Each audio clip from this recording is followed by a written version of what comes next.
ఆ తర్వాత అంగదుడు శోణితాక్షుడి మీదకి పడ్డాడు. ఈ శోణితాక్షుడి మీదకి వెళ్ళి యుద్ధం చేస్తుంటే ద్వివిధుడు వచ్చి, అంగద అందరినీ నువ్వే చంపితే మరి నా వాట ఏమిటి, ఈ శోణితాక్షుడు నా వాట అని వాడి మీదకి దూకాడు. వాడి రెక్కలు పుచ్చుకుని వెనక్కి విరిచేట.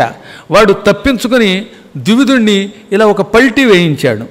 ఆ ఇద్దరికి ఘోర యుద్ధం జరుగుతూ ఉండగా హఠాత్తుగా ద్వివిధుడు పైకి ఎగిరి వాడి భుజాల మీదకు దూకేట. రెండు చేతులు మొదలంటా విరిగిపోయాయి, ఎముకలు విరిగి చేతులు వేళ్లాడిపోయాయి. ఆ తర్వాత మరోసారి ఎగిరి నెత్తి మీదకు దూకాడు. దెబ్బతో వాడు చచ్చాడు. ఇప్పుడు ప్రజంగుడు అనేవాడు వచ్చాడు. వాడు కూడా వాలిసుతుడితో యుద్ధం జరుగుతూ ఉండగా వాడి చేతిలో కత్తి లాక్కుని వాలిపుత్రుని కొట్టడంతో ఖడ్గంతో సైతంగా కింద కూలిపోయేటవాడు. ఆ తర్వాత యోపాక్షుడు అనేవాడు ఈ ప్రజంగుడికి అన్న కొడుకు అన్నమాట. వాడు లేచాడు. అయ్యయ్యో మా పినతండ్రి చచ్చిపోయాడా, ఇవాళ పగ తీర్చుకుంటాను అని ద్వివిధుడి మీదకి వచ్చాడు. ద్వివిధుడు వాడు ఘోరంగా కొట్టుకుంటూ ఉండగా ఈలోపు శోణితాక్షుడు అనేటటువంటి వాడు ఒకడు వచ్చాడు. ఈ యోపాక్షుడికి తమ్ముడు. వాడు ద్వివిధుడు వక్షస్థలం మీద గదతో పట్మలో దెబ్బ కొట్టాట. అంత దెబ్బ తగలటం వల్ల ఎంత పరాక్రమవంతుడు 10,000 ఏనుగుల బలం కలిగిన ద్వివిధుడు కూడా ఒక్క క్షణం కదిలిపోయాడు. ఆ తర్వాత తేరుకుని ఉపాయంగా వాడి చేతిలో గదలాక్కుని వాడి నెత్తి మీద డామరి కొట్టడంతో క్షణకాలంలో శోణితాక్షుడు తల పగిలి చచ్చిపోయాడు. ఈలోపు మైందుడు, ద్వివిధ నువ్వు నా తమ్ముడివి, కవల పిల్లల్లో నేనే పెద్దవాడిని, ఈ యోపాక్షుడి సంగతి నేను చూసుకుంటాను అని కింద పడేసి మోకాలుతో ఒక కొమ్ము కొమ్మి వాడి తల పగలగొట్టి చంపారేశాట. ఈ విధంగా యోపాక్షుడు విరూపాక్షుడు కూడా చచ్చిపోయారు. ఇప్పుడు కుంభుడు అనేవి కుంభకర్ణుడు కొడుకోడు ఉన్నాడండోయ్. కుంభకర్ణ సుతో యతః ఆపతంతించ వేగేన కుంభస్తాం సాంత్వయత్యము. కుంభకర్ణుడి కొడుకు, వీడికి కుంభుడని పేరు. వాడికి పెద్ద చెవులు ఉన్నాయి కుంభకర్ణుడికి, వీడికి చెవులు కొంచెం చిన్నవిలేండి. అందువల్ల ఏ సుగ్రీవుడో కొరకక్కర్లేదు వీడికి. ఈ కుంభుడు తండ్రి అంత కాకపోయినా వాడు పెద్ద పెద్ద కళేబరం కలిగిన వాడే. కొన్ని ఉంటాయి పుట్టుకతో వస్తాయి. తండ్రి బాగా లావుగా ఉంటే స్థూలకాయిందని ఏమంటాం మనం, పుట్టుకతో వచ్చే లక్షణాలు అన్నమాట.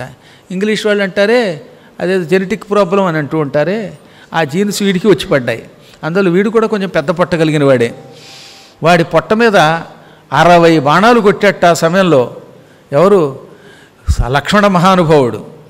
ఆ లక్ష్మణుడు కొట్టిన బాణాలు పొట్టకు తగిలితే వాడి చేత్తో తీసి అవతల పారేసి, లక్ష్మణ నువ్వు కొట్టిన బాణాలు ఉన్నాయే ఏదో చిన్ని చిన్ని ముళ్ళు గుచ్చుకున్నట్టుగా ఉన్నాయి, నాకు పల్లేరుకాయలు గుచ్చుకున్నట్టుగా గుచ్చుకున్నాయి అని తీసి పక్కన పారేసేట. ఆ సమయంలో ఘోరాతి ఘోరమైన యుద్ధం మైందుడికి వాడికి మధ్యలో జరిగింది. కుంభుడు 5 బాణాలతో అంగదుండి కొట్టాడు, 3 బాణాలతో మైందుండి కొట్టాడు, 6 బాణాలతో ద్వివిధుండి కొట్టాట. క్రమక్రమంగా అంగదుడికి ఆగ్రహం కలిగింది. ఓ పెద్ద చెట్టు పెకలించి ఏనుగు పీకినట్టుగా పీకి వాడి నెత్తి మీద పట్మను కొట్టాట. వాడు కుంభుడు ఆ బాణ దెబ్బ తిన్నా సరే ధైర్యం తెచ్చుకుని 7 బాణాలతో చెట్టు నరికేశాడు. నరికి అంగదుడిని 8 బాణాలతో కొట్టాడు. ఆ బాణాల దెబ్బకి అంగదుడు స్పృహ తప్పి కింద పడిపోయాట. అప్పుడు జాంబవంతుడు ఆలస్యం చేయకండి, చీకట్లో రాక్షసులకి బలం పెరుగుతూ ఉంటుంది, ఇటువంటి వాళ్ళని క్షణాల్లో చంపాలన్నట్ట. కానీ కుంభుడు సామాన్యుడు కాదు. ఓ పక్కన జాంబవంతుడు, సుషేణుడు, మైందుడు, ద్వివిధుడు అందరూ మీదకు వస్తున్న అందరికీ అన్ని రూపాలతో యుద్ధం చేశాడు. బాణాలు వేసి కొట్టేయడం మొదలుపెట్టాడు. మహాభయంకరమైన బాణశక్తి కలిగిన వాడు. అప్పుడు సుగ్రీవుడు 7 చెట్లు పీకి వాడి మీదకి వేసేట. కుంభుడు ఆ చెట్లన్నిటినీ చేతులతో కొట్టాడంటే దాన్ని బట్టి వాడు ఎంత బలవంతుడో ఆలోచించండి. ఆ తర్వాత 2 బాణాలతో సుగ్రీవుడు నుదుటి మీద కొట్టాడు. దెబ్బకి దెమ్మ తిరిగిందండో సుగ్రీవుడికి కూడా. రక్తం కారిపోతూ ఏనుగు దంతం విరిగిపోతే ఎలా కోపగిస్తుందో అలా కోపగించి కుంభుడితో ఇలా అన్నట్ట, నికుంభాగ్రజ వీర్యంతే బాణవేగవదద్భుతం సన్నతిశ్చ ప్రభావశ్చ తవవా రావణస్యవా. ఓరి కుంభకర్ణపుత్ర, నికుంభుని తమ్ముడా, నీ పరాక్రమం చాలా గొప్పది. బాణాలు ఎంత వేగంగా వేస్తున్నావో నువ్వు వేస్తున్న దాన్ని బట్టి మాకు అర్థమయ్యింది. క్షణంలో నీ బాణాలు వచ్చి మమ్మల్ని గాయపరుస్తున్నాయి. రావణుడిలాగా నువ్వు కూడా సామాన్యుడివి కాదు. అయినా నీలాంటి వాడిని చంపడానికి నా దాకా ఎందుకు, మా వాళ్ళు చాలు. అందువల్ల నీతో యుద్ధం చేసి నేను చంపాననుకో, మహారాజు అంతటి వాడు కుంభుడిని చంపడానికి వెళ్ళాడని జనం నన్ను అవమానిస్తారన్నట్ట. దాంతో వాడు పకపకనవి, ఇంత అవమానిస్తావా నన్ను అంటే నేను అంత తీసిపోయాను అనుకున్నావా, నాతో యుద్ధం చేయడం అవమానమా, చూసుకో అని 2 చేతులతోటి సుగ్రీవుడిని పట్టుకుని ఒక్కసారి వెనక్కి విరిచాడు. సుగ్రీవుడు వెంటనే ఒక్కసారి బోర్లాబడి వాడిని పట్టుకున్నాడు. ఇద్దరు మదగజాల్లో కొట్టుకున్నారటండి కాసేపు. హఠాత్తుగా కుంభుడు తన పిడికిలతో సుగ్రీవుడు వక్షస్థలం మీద కొట్టాడు. కానీ ఆ మహానుభావుడికి ఆ దెబ్బ ఏం పెద్దగా తగలలేదట. సుగ్రీవుడు కూడా సామాన్యుడు కాదు కదా. ఆ తర్వాత నిశాచరుడు ఏం చేశాడు, ఈసారి తిరిగి మళ్ళీ ఈసారి ఎడం వైపును కొట్టాడు. దాంతో సుగ్రీవుడికి ఒక్క క్షణకాలం గాయమయ్యి బాధ కలిగిందట. చివరికి క్రమంగా ఆగ్రహించినటువంటి సుగ్రీవుడు కింద పడి ఉన్నటువంటి ఓ పెద్ద గద తీసుకుని దాంతో కుంభుడి నెత్తి మీద దెబ్బ కొట్టాడు. దాంతో వాడి తల పగిలింది. చివరికి చంపనన్నా వాడి పరాక్రమానికి మెచ్చుకుని సుగ్రీవుడు వానరరాజు కుంభుడిని సంహరించాడు. కుంభకర్ణుడు పుత్రుడు కూడా తల పగిలి కింద పడి చచ్చిపోయాడు. ఇప్పుడు నికుంభుడు అన్నవాడు యుద్ధం చేశాడు. హనుమంతుడు నికుంభుడితో యుద్ధం చేసేటండోయ్. ఈ రాక్షస వీరులు చావడం అంటే చూస్తున్నారు కానీ వాళ్ళే సామాన్యులు కాదు, కదిలించేశారు వానరుల్ని. హనుమంతుడితో ముహూర్తకాలం యుద్ధం చేసేటవాడు. హనుమంతుడు కూడా గద తీసుకుని వాడితో గదాయుద్ధం చేసేట. సాధారణంగా హనుమంతుడు గోళ్లతోటి చేతులతోటి కాళ్ళతో యుద్ధం చేస్తాడు, లేదా చెట్లు రాళ్ళు విసిరేవాడు. ఇప్పుడు ఆయన కూడా గద తీసుకున్నాడు. ఇద్దరూ ఘోరంగా యుద్ధం చేశారు. ధిక్కారం చరణ ధభక్కారాలతో యుద్ధం చేశారట. అంటే ఒకళ్ళొకళ్ళు హుమ్ అంటే హుమ్మని తిట్టుకున్నారు. చరణ ధభక్కారం అంటే ఏమిటి, నేల మీద దబ్బ దబ్బ దబ్బ నడుస్తూ ఉంటే నేల అదిరిపోయిందనమాట, దద్దరిల్లిపోయిందనమాట. అలా నేలని కంపింపచేస్తూ యుద్ధం చేశారు. క్రమంగా హనుమంతుడు పిడికిలి బిగించి వాడి దిమ్మ మీద కణత మీద కొట్టాట. దెబ్బకి నికుంభుడికి కణతలు అదిరిపోయాయి, గద కిందకి జారిపోయింది. అప్పుడు తట్టుకుని హనుమంతుణ్ణి 2 చేతులతో గట్టిగా పెట్టి నొక్కడం మొదలుపెట్టాడు. ఏనుగు తన తొండంతో పెనవేసి జింకను నొక్కేసినట్టుగా నొక్కడం మొదలుపెట్టాట. అప్పుడు హనుమంతుడు వెనక నుంచి తనని గట్టిగా పట్టుకుంటున్న వాడి తల మీద ముష్టి బిగించి వెనక్కి తిరగకుండానే వాడి నెత్తి మీద కొట్టాటో దెబ్బతో వాడి తల ఢామ్ అనే శబ్దంతో పగిలిపోయింది. నోట్లోంచి నెత్తురు కక్కుకున్నాడు. ఆ నెత్తురు హనుమంతుడి మీదే కక్కుతూ చచ్చిపోయాడు, కింద పడిపోయాడు. ఈ విధంగా నికుంభుణ్ణి హనుమంతుడు వధించాడు. కుంభుడు, నికుంభుడు, యోపాక్షుడు, విరూపాక్షుడు, శోణితాక్షుడు, ప్రజంఘుడు ఇంతమంది చచ్చిపోవడంతో రావణుడు ఈసారి మకరాక్షుణ్ణి యుద్ధానికి వెళ్ళమన్నాడు. మకరాక్ష, ఏం విచిత్రం ఇది, యుద్ధరంగంలో యముణ్ణి కూడా జయించిన మన వీరులంతా వెళ్ళడమే కానీ తిరిగి రావడం లేదు. యముణ్ణి ఒకప్పుడు అవమానించాను నేను, ఇప్పుడు ఆ యముడే మనల్ని ప్రాణాలు తీసి పట్టుకుపోతున్నాడు. యముడు ఎంత గొప్పవాడో నాకు అర్థమయ్యింది. నిశాచరులారా, నేను కూడా యుద్ధానికి వెళదాం అనుకుంటున్నాను, కానీ నేను యుద్ధానికి అప్పుడే రావడం ధర్మం కాదు. కాబట్టి ముందు మీరు వెళ్ళండి, వెళ్ళి వాడిని చంపాను, రాముణ్ణో లక్ష్మణుణ్ణో ఎవరో ఒకరు వధించాననే వార్త నాకు చెప్పండి అన్నట్ట. ఈ మకరాక్షుడు యుద్ధానికి బయలుదేరాడు. రామచంద్రుడు మకరాక్షుడిని చూచి, విభీషణ వీడెవడని అడిగితే, వీడండి, వీడు సామాన్యుడు కాదు, రావణుని చేత పెంచి పెద్ద చేయబడినవాడు, వరుసకి రావణుడికి పుత్రుడు అవుతాడు, సైన్యంలో సగభాగం వీడి అధీనంలో ఉంటుంది, ప్రహస్తుడి తర్వాత ప్రహస్తుడి లాంటివాడు అన్నట్ట. అప్పుడు రాముడు స్వయంగా తానే యుద్ధానికి వెళ్ళాడు. ఆ కుర్రవాడి మీద ఎందుకు అతనికి ముచ్చట కలిగిందిట. ఎదురుగుండా నిలబడి, ఓరి మకరాక్ష, చిన్న చిన్న కోతుల్ని బాణాలతో కొట్టడం కాదు, నేను నీ పాలిటి మృత్యుదేవతలు వచ్చాను, ఎదురుగుండా నిలబడన్నాడు.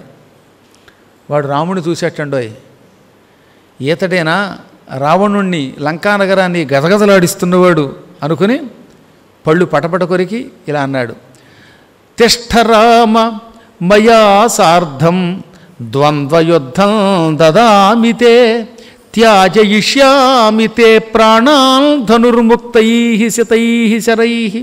రామ, ఈ పూట నాతో ద్వంద్వ యుద్ధం చెయ్యి, మన ఇద్దరం యుద్ధం చేద్దాం, మిగతా వాళ్ళంతా పక్కన నిలబడి చూస్తారు, అప్పుడు ఇద్దరిలో ఎవరు మిగులుతారో చూద్దాం అన్నట్ట.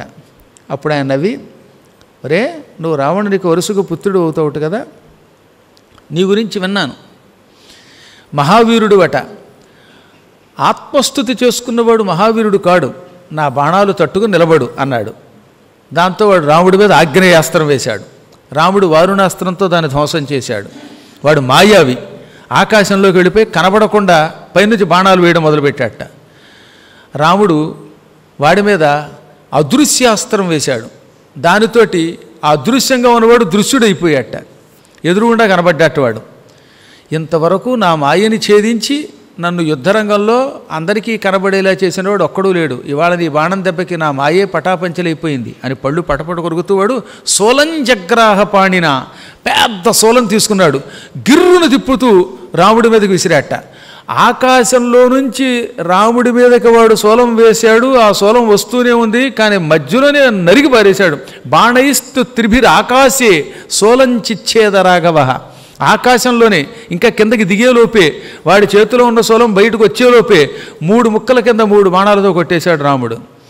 రాముడి చేతిలో సోలం విరిగిపోవడంతో పైన దేవతలు వాడికి కనబడకుండా, మళ్ళీ వాడు తంతాడేమో అని భయం, కనబడకుండా శహభాష్ అన్నారట వాళ్ళు. సాధు సాధ్వితి భూతాని వ్యాహరంతి నభోగతా. ఆకాశంలో ఉన్న దేవతలు సమస్త ప్రాణులు శహభాష రామచంద్ర, ఈ దుర్మార్గుడు ఈ సోలంతో మమ్మల్ని అందరినీ పీడించాడు. దేవతలని కూడా పీడించిన ఈ దుర్మార్గుడి సోలమును కేవలం 3 బాణములతో నరికిన నీవు మహావీరుడివి, వీడిని చంపామంటే మేము సంతోషిస్తాం అన్నారట.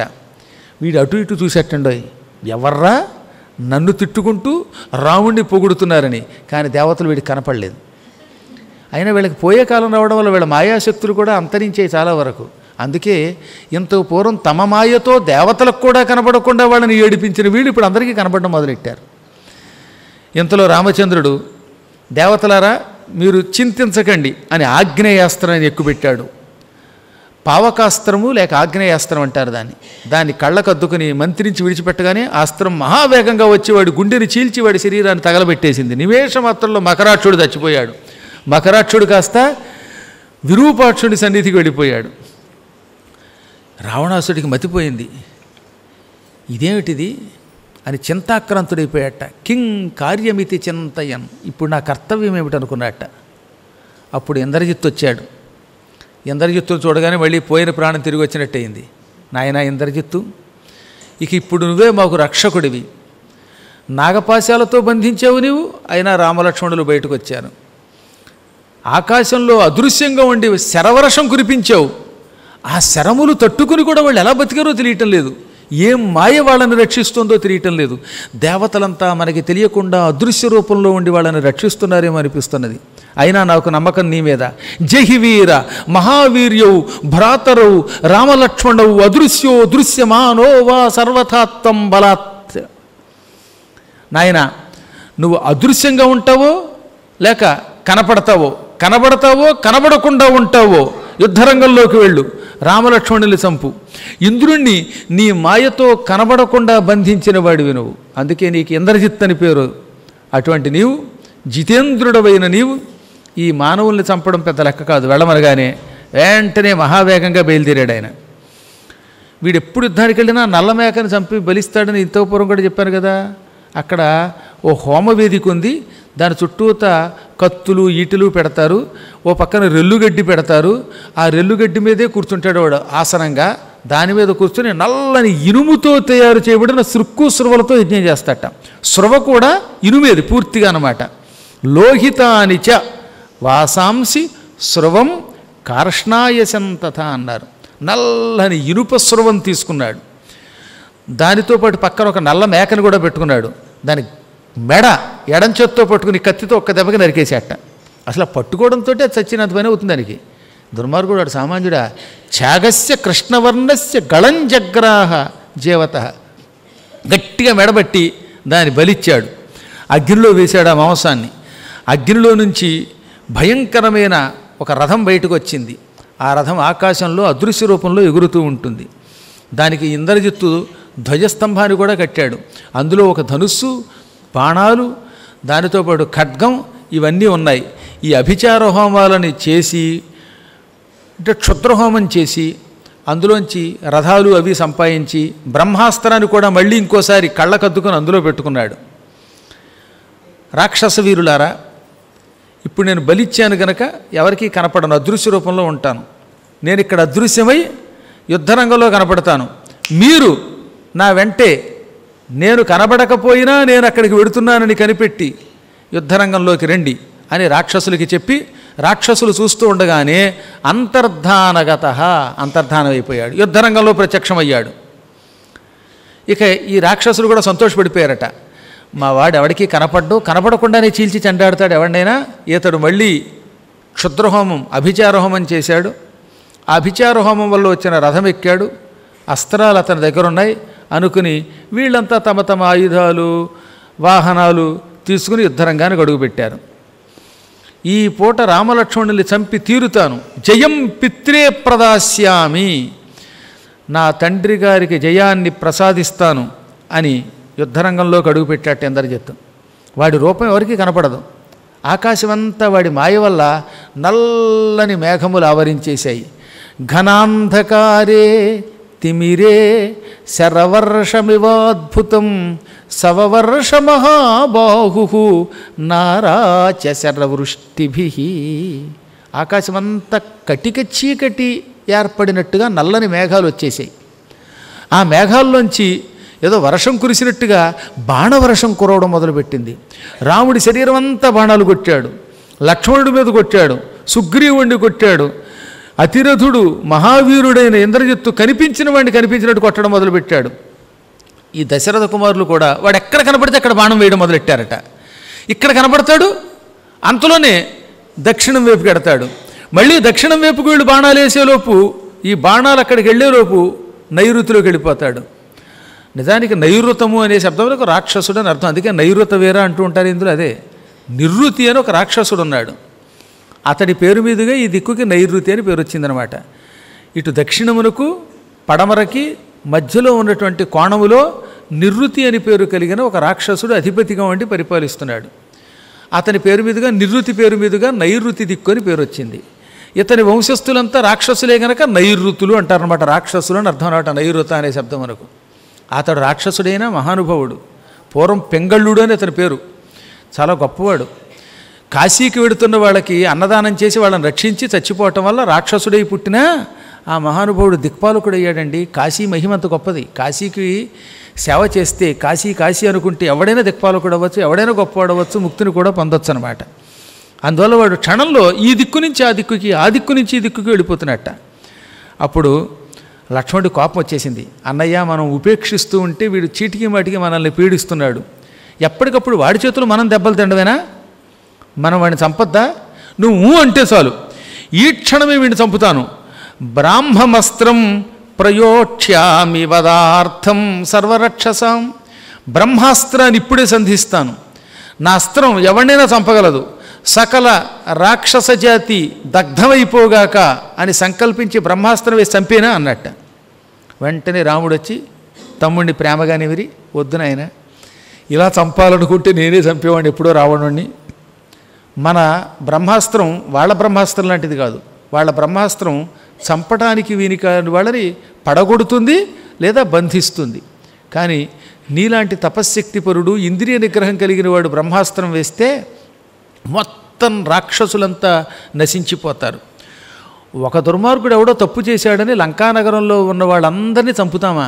విభీషణుడు లాంటి మహాత్ములు లేరా? వాడి బంధువులు లేరా? అక్కడ మాత్రం యుద్ధం చెయ్యకుండా ఉన్నవాళ్ళని, దాక్కున్న వాళ్ళని, పారిపోతున్న వాళ్ళని చంపకూడదు.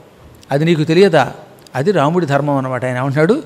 అయుధ్యమానం అంటే యుద్ధం చెయ్యని వాళ్ళని, ప్రచ్ఛన్నం కనపడకుండా ఉన్నవాణ్ణి, భయంతో దాక్కున్నవాణ్ణి అన్నమాట, ప్రాంజలిం రెండు చేతులు జోడించి నమస్కరించిన వాణ్ణి, శరణాగతం నువ్వే దిక్కు రక్షించన్నవాణ్ణి, పలాయంతం పారిపోతున్నవాణ్ణి, ప్రమత్తం అనగా యుద్ధానికి సంసిద్ధంగా లేకుండా ఉన్నవాడు, లేక తాగుబోతే తాగిన మేకలో పడుకున్నవాణ్ణి, నత్వం హంతు విహారహసి నువ్వు చంపకూడదు.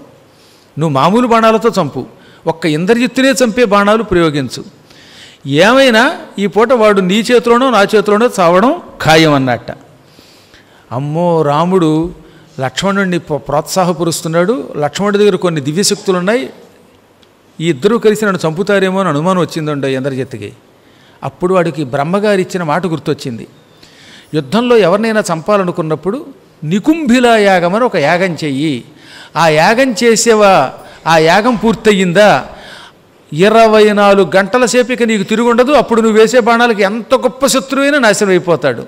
యాగం మధ్యలో ఆగితే నువ్వు చస్తావు. కాబట్టి అత్యావశ్యక స్థితిలో ఆ యాగం చెయ్యి అన్నట్ట. ఇప్పుడు ఆ యాగం చేస్తే కానీ వీళ్ళని చంపలేనని వాడికి అర్థమైపోయింది. పైగా ఇప్పుడు రాముడు బ్రహ్మాస్త్రం బదులుగా కొన్ని దివ్యాస్త్రములు నా మీద ప్రయోగించమంటున్నాడు. ఇది నాకు ప్రమాదం.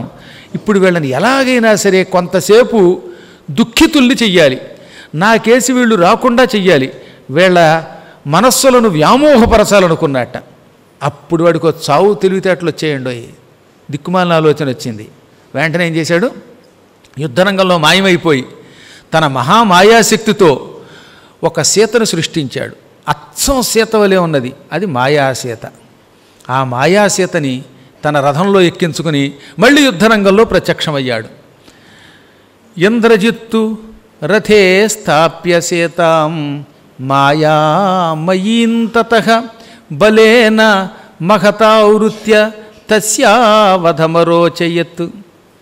మాయాసీతని సృష్టించి రథంలో కూర్చోబెట్టాడు. ఈ మాయాసీతని అందరూ చూస్తుండగా చంపేశానా, సీత పోయిందో సీత మరణించిందో అని వీళ్ళంతా దుఃఖాక్రాంతులు అయిపోతారు.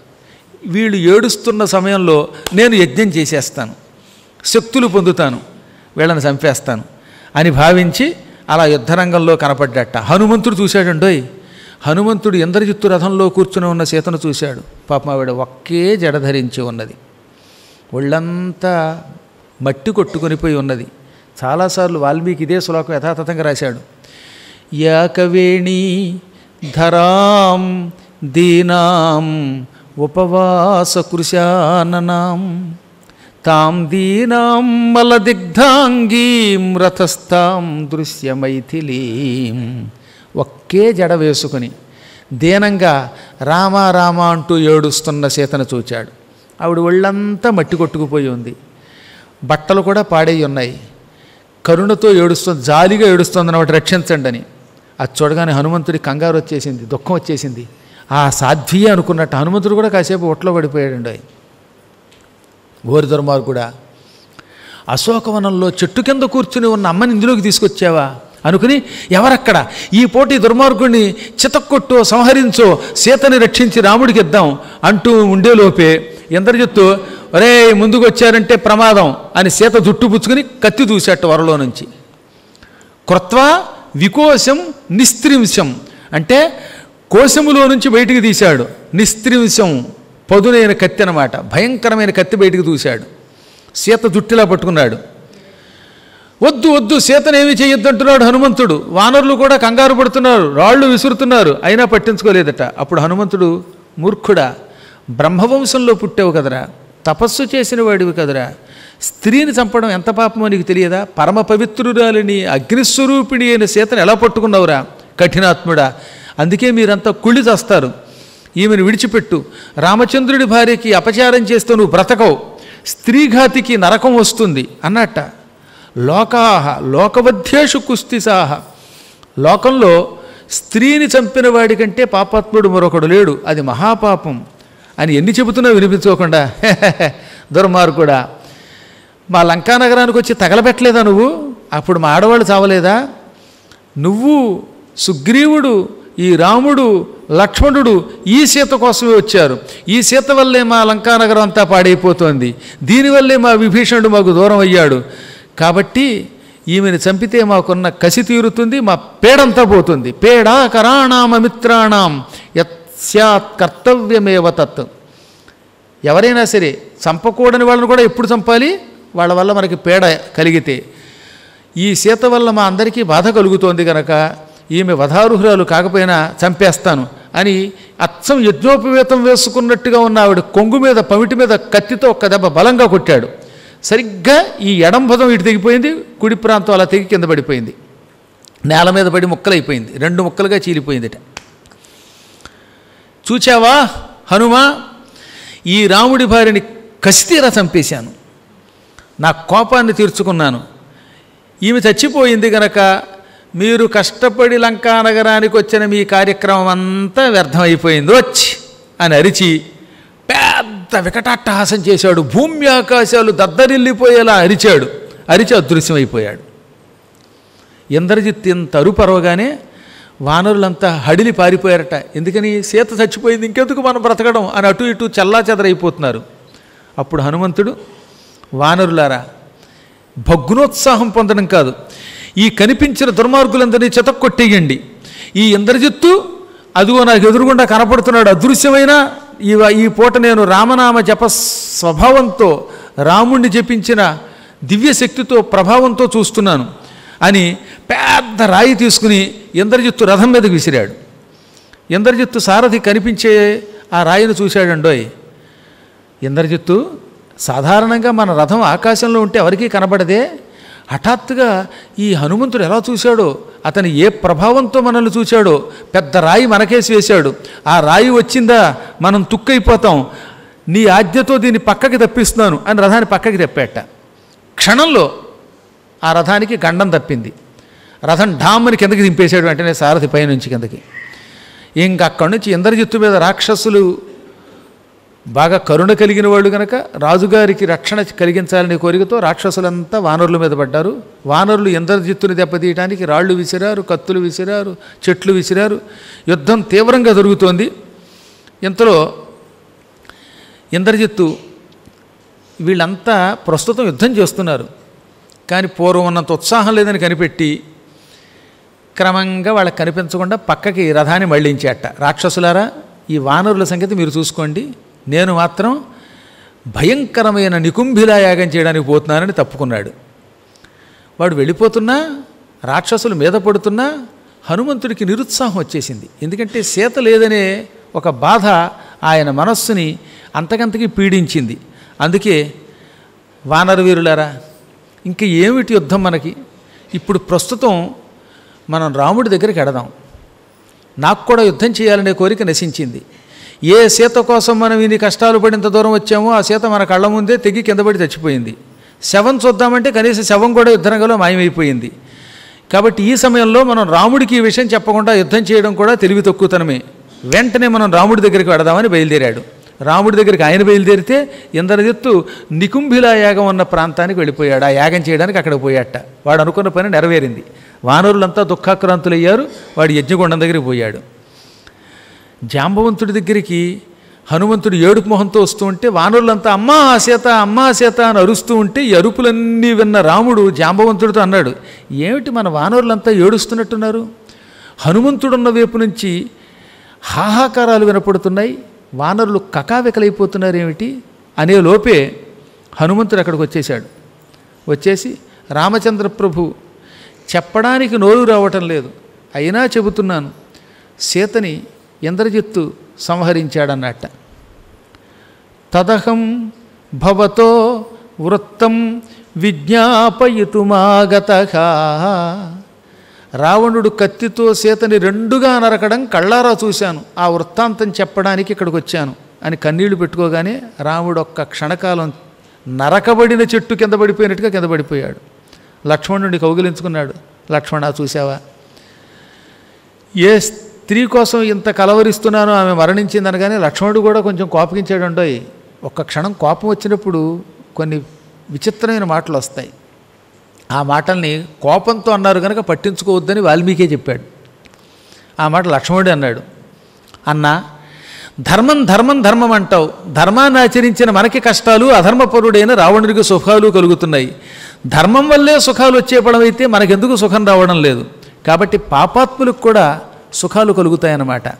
ఏది ధర్మమో ఏది అధర్మమో కూడా తెలియటం లేదు కదా.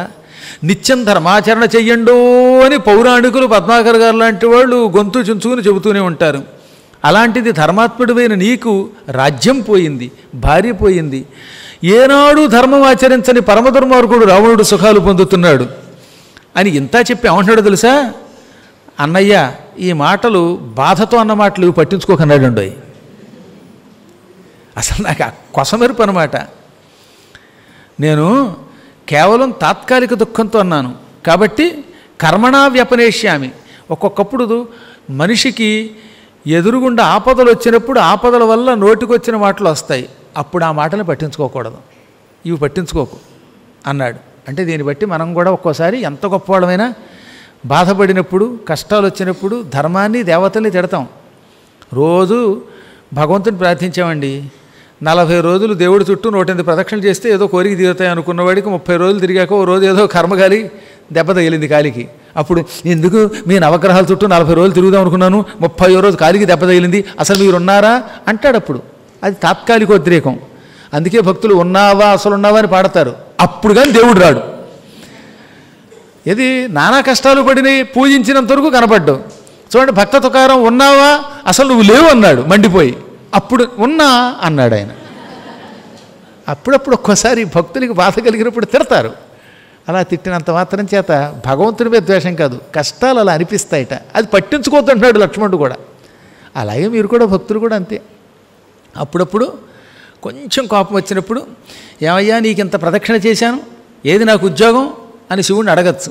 అప్పుడు శివుడు వెంటనే ఉద్యోగం ఇస్తాడు. ఇది ఎవరికి నిజంగా భక్తి కలిగిన వాడికి అండోయ్. ఏదో రోజు ప్రదక్షిణ చేసి రెండో రోజు ఇంట్లో కూర్చొని చపాతీలు తింటే లాభం లేదు. నిష్ఠాగరిష్ఠులై భగవంతుణ్ణి ఉపాసించేవాడు కష్టములు తీవ్రమైపోయినప్పుడు భగవంతుడు ఒకవేళ ఏదన్నా నిందించినా అప్పుడు ఆ భగవంతుడు నవ్వుకుని, నీకు కష్టాలు ఎక్కువయ్యాయి కదా, అందుకే తిట్టావు కదా, కాబట్టి నీకు కోరికలు తీరుస్తున్నాను అంటాడు. ఇలా వీళ్ళంతా దుఃఖిస్తున్న సమయంలో విభీషణుడు వచ్చాడు. ఏమిటి ఏడుపులు అన్నాడు ఆయన. ప్రస్తుతం శోక దృశ్యాలు వచ్చాయంటి, సీన్స్ ఉంటాయి నాటకాల్లో. అలాగా ఇప్పుడు ప్రస్తుతం శోకం సీన్ ఏమన్నా ఏర్పాటైందా అని అడిగితే అప్పుడు సుగ్రీవుడు ఇలా అన్నాడు, ఇంద్రజిత్తు సీతాదేవిని హతమార్చాట, అది హనుమంతుడు వచ్చి రాముడికి చెప్పాడు, అందుకే వీళ్ళు దుఃఖిస్తున్నారు అనగానే వెంటనే విభీషణుడు రాముడి దగ్గరికి వచ్చి నవ్వేట. వాళ్ళంతా ఏడుస్తూ ఉంటే, మేమంతా ఇక్కడ సీత పోయిందో అని ఏడుస్తుంటే నువ్వు నవ్వుతావేమిటి అన్నారు కొంతమంది వానరులు. మరి నవ్వకేం చేయను? రామచంద్ర ప్రభు సౌమిత్రి చూసింది పైకి సత్యంలా కనపడుతున్న అసత్యం. అది సముద్రం ఎండిపోవడం సత్యం అవుతుందా? అసంభవం. సముద్రం ఎండిపోవడం ఎలాగ సత్యం కాదో సీతని లక్ష్మణుడు, రాముడు, హనుమంతుడు ఎంతమంది చూస్తూ ఉండగా ఇంద్రజిత్తు వధించడం అసత్యం. అనేక కారణాలు చెప్పాడు ఈయనక విభీషణుడు. ఒకటి, సీత అగ్ని, ఆమెను ముట్టుకుంటే ఇంద్రజిత్తు భస్మం అయిపోతాడు, కాబట్టి ఇంద్రజిత్తు అసంభవం, సీతని చంపలేడు. అదొక పాయింట్ ఇట. ఇక రెండవది, మా రావణుడికి సీత అంటే ఎంత కామమో నాకు తెలుసు, అతడే చంపదలిస్తే ఇన్నాళ్ళు గడువివ్వడు, ఏదో రకంగా సీతని తన వశం చేసుకోవాలనుకుంటున్నాడు తప్ప చంపాలని వాడు అనుకోడు. సీతని విడిచిపెట్టంటే సీత కోసం ప్రాణమైనా ఇస్తాను తప్ప సీతను విడిచిపెట్టలేను, సీతను చంపలేను, సీతను కౌగిలించుకోవలసిందే అన్నాడు వాడు. కాబట్టే సీతని వాడు చంపడం. కాబట్టి రావణుడి అనుమతి లేకుండా సీతని ఇక్కడికి తెచ్చి చంపడం కుదరదు. రావణుడికి సీత మీద కామం వల్ల సీతని చంపనివాడు. రెండు, సీత ఏమిటి? అగ్ని, ముట్టుకుంటే చస్తాడు. మూడవది, సీతే కనుక మరణించి ఉంటే అశోకవనంలో ఉన్న దృశ్యాలు నా కంటికి కనపడవు. ఇప్పుడు అశోకవనంలో ఏం దొరుకుతుందో నా కంటికి కనపడుతోంది. అక్కడ సీతకి మరణం జరిగితే మాత్రం నా అదృశ్య శక్తి అక్కడ పనిచేయదు. ఇన్ని కారణముల చేత సీత బతికే ఉంది. ఇప్పుడు అసలు విషయం చెబుతున్నాను విను. బ్రహ్మదేవుడు ఒకప్పుడు మా ఇంద్రజిత్తు తపస్సు చేస్తే మెచ్చుకుని ప్రత్యక్షమయ్యాడు. యుద్ధరంగంలో నాకు ఎప్పుడూ విజయమే కావాలి అని వాడు కోరితే అప్పుడు బ్రహ్మ నీకోసం లంకానగరంలో ఒక పెద్ద మర్రి చెట్టు సృష్టిస్తున్నాను. ఈ భయంకరమైన మర్రి చెట్టు దగ్గర నికుంభిల అనే పేరుతో అమ్మవారిని ప్రతిష్ఠించుకో. ఆ పక్కనే యాగశాల ఏర్పాటు చెయ్యి. యుద్ధంలో నీకు ప్రాణాపాయ స్థితి వచ్చినప్పుడు, కష్టం వచ్చినప్పుడు, నీకు భయంకర శత్రువులు ఎదురైనప్పుడు మధ్యలో యుద్ధరంగంలో నుంచి వచ్చి ఈ యాగాన్ని పూర్తి చెయ్యి. యాగం పూర్తయ్యేదాకా మాత్రం ఆసనం మీద నుంచి లేవకూడదు. మధ్యలో లేచావా నీకు చావు తప్పదు. లేవకుండా యాగం పూర్తి చేశావా నీ చేతిలో శత్రువులు మరణిస్తారు అని బ్రహ్మవరం ఇచ్చాడు. ఇప్పుడు వాడు ఆ యాగానికి వెళ్ళాడు. అది నేను కనిపెట్టాను. యాగం చెయ్యాలంటే మీరు యుద్ధం చేయకూడదు. మీకు కనపడకుండా వెళ్ళడం కష్టం కనుక మాయాసీతని చంపి మిమ్మల్ని శోకంలో ముంచెత్తి వాడి పని వాడు పబ్బం గడుపుకుంటున్నాడు అక్కడ. లే, ఈ క్షణమే ఈ లక్ష్మణుణ్ణి మాతో పంపించు. లక్ష్మణుణ్ణి, హనుమంతుణ్ణి మొదలైనటువంటి వీరుల్ని వెంట పెట్టుకుని నేను యాగశాల దగ్గరికి ఎడతాను. ఆ యాగశాల ఎవరికీ కనపడదు నాకు తప్ప. మా రాక్షసుల్లో కొంతమందివే దాన్ని చూడగలం. అందుకని అక్కడికి నేను వీళ్ళని వెంట పెట్టుకు పెడతాను. ఆ యాగం ధ్వంసం అయిపోతే ఆ దుర్మార్గుడు చచ్చిపోవడం ఖాయం. హుతవాన్ ఉపయాతో హి దేవైరపి సవాసవై దురాధర్షో భవత్యేవ సంగ్రామే రావణాత్మజ. హోమకార్యం ముగిసిందా? వాడు పూర్ణాహుతి చేశాడా? ఇక ఈ దుర్మార్గుణ్ణి చంపటం ఇంద్రాది దేవతల వల్ల కాదు, నీ వల్ల కూడా కాదు, కాబట్టి త్యజ శోకం, శోకం విడిచిపెట్టు. పురుషోత్తమ, శత్రువుని సంహరించే కాలంలో దుఃఖాలు పొందకూడదు, మాయకి లొంగకూడదు అనగానే విభీషణుడి మాటలు శోకంతో పరధ్యానంతో సరిగ్గా వినలేదట రాముడు. అందుకని మళ్ళీ అన్నాడు, ఏమన్నాడు? నైరుతాధిపతే వాక్యం యదుక్తంతే విభీషణ. విభీషణ, ఏది శోకంలో సరిగ్గా వినలేదు, ఇంకోసారి చెప్పన్నట్ట. మహాత్మా, నాకు అర్థమయ్యింది, నీకు సరిగ్గా వినపట్టం లేదని శోకం వల్ల అని జరిగిందంతా చెప్పి ఈ క్షణమే లక్ష్మణుడిని పంపించు. ఒక్క లక్ష్మణుడు మాత్రమే చంపగలడు.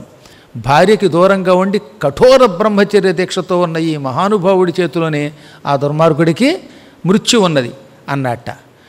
అప్పటికి రాముడు తేరుకున్నాడు. రెండవసారి చెప్పాక శోకంలో నుంచి బయటకు వచ్చాడు. లక్ష్మణ, ఈ విభీషణుడు చెప్పినట్టే కూడా వెళ్ళు, హనుమ మొదలైన మీరందరూ కలిసి వెళ్ళండి. సర్వసమర్థుడు ఇంద్రజిత్తు, వాడి యాగం ధ్వంసం చెయ్యండి. అవసరమైతే బ్రహ్మాస్త్రం కేవలం వాడికి మాత్రమే గురిపెట్టు. సకల రాక్షసులు మరణించకుండా వాడు మాత్రమే మరణించాలని సంకల్పించి వాడిని చంపు. వాడి దగ్గర బ్రహ్మశీర్షం అనే ఒక అస్త్రం ఉన్నది. ఆ అస్త్రం నికుంభిల యాగం పూర్తయితేనే పనిచేస్తుందిటండి. ఆ మాట మళ్ళీ ఇప్పుడు చెప్తున్నాడు. ఏమని విభీషణుడు? వాడి దగ్గర బ్రహ్మశీర్షం అనే అస్త్రం ఉన్నది. నికుంభిలాం అసంప్రాప్తం అహుతాగ్నించయో రిపు త్వామాతతాయినం హన్యాత్ ఇంద్రశత్రోస్సతేవధ వరోదత్తో మహాబాహో సర్వలోకేశ్వరేణవై. విభీషణుడు మళ్ళీ ఇంకోసారి వీళ్ళకి అర్థం అవడం కోసం చెబుతున్నాడు. ఏమని? బ్రహ్మశీర్షం అనే అస్త్రం బ్రహ్మదేవుడు ఇంద్రజిత్తుకి ఇచ్చాడు. ఈ అస్త్రం పని చెయ్యాలంటే లంకానగరంలో ఉన్న వటవృక్షం దగ్గరికి, మర్రి చెట్టు దగ్గరికి వెళ్ళు. ఆ వటవృక్షం దగ్గర నికుంభిలా యాగం చెయ్యి. ఆ యాగం పూర్తి చేశావా ఈ బ్రహ్మశీర్షం పనిచేస్తుంది. నువ్వు ఎంతటి వాడినైనా అస్త్రంతో చంపగలుగుతావు. ఒకవేళ హన్యాత్, నిన్ను గనక ఎవడైనా యజ్ఞం చేయకుండా మధ్యలో ఆపేశాడా, సతేవధ, వాడి చేతిలో నీకు చావు తప్పదు. నీకు చావు వాడి చేతిలోనే ఉంటుంది. నీ యాగం పాడు చేసిన వాడి చేతిలో నీకు చావు తప్పదు. ఇది బ్రహ్మ ఇచ్చిన వరం అనుకున్నాడు ఆ మూర్ఖుడు ఇంద్రజిత్తు. ఇది వరం కాదు, శాపం. ఎందుకని యజ్ఞం పాడు చేస్తే వాడి చేతిలో చావు వస్తుంది కదా, చావు రావడం శాపమే కదా. అందువల్ల ఇక ఆలస్యం చెయ్యకన్నట్ట. రాముడు, మంచి మాట చెప్పావు విభీషణ, నీవు మాకు ఆత్మీయుడివి అని లక్ష్మణుడిని పిలిచి వెళ్ళిరా అన్నాడు. లక్ష్మణుడు రామచంద్రుడికి చుట్టూత ప్రదక్షిణ చేశాడండో. ఎప్పుడు అన్నగారికి ప్రదక్షిణం చేయకుండా ఆయన వెళ్ళాడు. రామచంద్రుడు పరమాత్ముడు, ఆయన చుట్టూ ప్రదక్షిణం చేసి ఆశీస్సులు పొంది మహావేగంగా బయలుదేరారట. హనుమంతుడు, విభీషణుడు, కొంతమంది వానరోత్తములు, విభీషణుడి నలుగురు మంత్రులు, వీళ్ళంతా లక్ష్మణుడిని అనుసరించారు. అలా కొంత దూరం వెళ్ళాక దారిలో ఎవరైనా రాక్షసులు కనపడితే వాళ్ళని చీల్చి చెండాడుతూ భల్లూకరాజ సైన్యాన్ని కూడా మధ్యలో కలుపుకుని ఇంద్రజిత్తు యాగం చేస్తున్న వటవృక్షం దగ్గరికి వెళ్ళారు. చాలా పెద్ద మర్రి చెట్టు, మహావృక్షం అది. ఆ వటవృక్షం ఉందిటండి, తిమిరమివ, కట్టిక చీకటి ఆవరించినట్టు ఉంటుంది అది. అనగా అంత పెద్ద మర్రి చెట్టు, ఓడలు దిగిపోయి అక్కడ సూర్యరశ్మి జ్వరరాదు. అందువల్ల అదంతా దుర్భేద్యం, చీకటి. ఆ ప్రాంతమంతా రాక్షసులు అడుగడుగునా కాపలా ఉన్నారు. అక్కడికి వెళ్ళారు వీళ్ళు. వెళ్ళడంతో చూసావా లక్ష్మణ, అదేమిటని అడిగట. మేఘాల్లా కనపడుతోంది, చీకటి ఏదో అన్నాడు ఆయన. అదే మరి, అది మేఘం కాదు, ఇంద్రజిత్తు మాయ వల్ల అక్కడ నిలబడిన రాక్షస సైన్యం అది. యతేదద్రాక్షసానీకం మేఘశ్యామం విలోక్యతే ఏతదాయోధ్యతాం శీఘ్రం కభిభిః పాదపాయుధైః. ఇంద్రజిత్తు మహామాయావి. తన రాక్షస సైన్యాన్ని నల్లని మబ్బుల గుంపు కింద కనపడేలా చేస్తున్నాడు. అందుకే నేను ఆ మాయని కనిపెట్టగలను కనుకే నీతో వచ్చాను. ఇదిగో, ఇది నిజానికి మబ్బు కాదు, చీకటి కాదు. ఈ పక్కనున్నది మర్రి చెట్టు. ఆ మర్రి చెట్టు దగ్గర ఉన్నవాళ్ళు రాక్షస సైనికులు. ముందు ఆ రాక్షస సైనికులు చంపేయాలి. మన వానరుల్ని పురమాయించు. చెట్లతో, కొండలతో, గుట్టలతో రాక్షసుల్ని చీల్చి చెండాడితే అప్పుడు మనం ఏం చేస్తాం? వీళ్ళని చంపేశాక యజ్ఞశాల దగ్గరికి వెళ్ళగలుగుతాం. వీళ్ళు కాపలా ఉన్నంత వరకు యజ్ఞశాల దగ్గరికి మనం వెళ్ళాం. ఈ గందరగోళం జరుగుతూ ఉంటే యజ్ఞశాలలో కూర్చున్న మూర్ఖుడు యజ్ఞం ఆపేసి వచ్చేస్తాడు. రాగానే లక్ష్మణ వాడిని వేసిపారి. వాడు పరమ క్రూరుడు. మా అన్న కొడుకే అవ్వచ్చు కాక, కానీ జహి వీర దురాత్మానం మాయాపరం అధార్మికం రావణిం క్రూరకర్మాణం సర్వలోక భయావహం. ఎన్ని విశేషణాలు వేశారండి ఆ దుర్మార్గుడికి. ఒకటి పరమ దుర్మార్గుడు, మాయావి, అస్సలు జీవితంలో ధర్మాన్ని ఆచరించడు, ఎప్పుడూ అధర్మమే ఆచరిస్తాడు. రావణపుత్రుడు, వాడి బుద్ధే వీడికి వచ్చింది. క్రూర కర్మలు చేస్తాడు, క్రూరుడు. ఎంతమంది ఋషుల్ని చంపి తినేశాడు వీడు, ఎంతమంది స్త్రీలను అపహరించాడో వీడు. సర్వలోకాలకి భయంకరుడు. అనగానే లక్ష్మణుడు వెంటనే ఈ వానరుల్ని వెళ్ళి పడిపోండి రాక్షసుల మీద అన్నాడు. రాక్షసుల మీదకు ఒక పక్కనేమో వానరులు వృక్షాలు రాళ్ళు విసురుతూ ఉండగా లక్ష్మణుడు కూడా పదునైన బాణాలు కత్తులు బల్లాలు అన్నీ వేసి పారేసేట. ఘోర యుద్ధం జరిగింది. ఇంద్రజిత్తు సైనికులలో 300 మంది నశించిపోయారు. ఈ గందరగోళానికి సైనికులు కంగారు పడి, ప్రభు ఇంద్రజిత్తు మేము చచ్చిపోతున్నాం అన్నారట. అక్కడ చెప్పానుగా నల్లని చెట్టు ఏమో దట్టంగా ఉంటుంది. ఆ చెట్టు నీడలో పక్కనున్నది యాగశాల. అప్పటిదాకా దట్టంగా ఉన్న వృక్ష సమూహం దగ్గర రహస్యంగా యజ్ఞం చేస్తున్న ఇంద్రజిత్తు తప్పనిసరి లేచిపోయాట. మీద పడిపోయారు రాక్షసులంతా వచ్చి, చచ్చిపోతున్నారు గొట్ల కింద. ఓ పక్కన లక్ష్మణుడు వేస్తున్న బాణాలు కూడా దూరం నుంచి వచ్చాడు తగులుతున్నాయి. దాంతో యజ్ఞశాలంతా ధ్వంసం అయిపోయింది. వెంటనే లేచాడు. అక్కడ రథం ఉన్నది, రథంలో కూర్చున్నాడు. సరే, నిజానికి ప్రాణం పోయినా లేవకుండా ఉంటేనే మంచిది నిజానికి. అయినా వాడికి బాధ తట్టుకోలేక లేచాట. ఇక్కడ ఇంకొక కారణంలండి.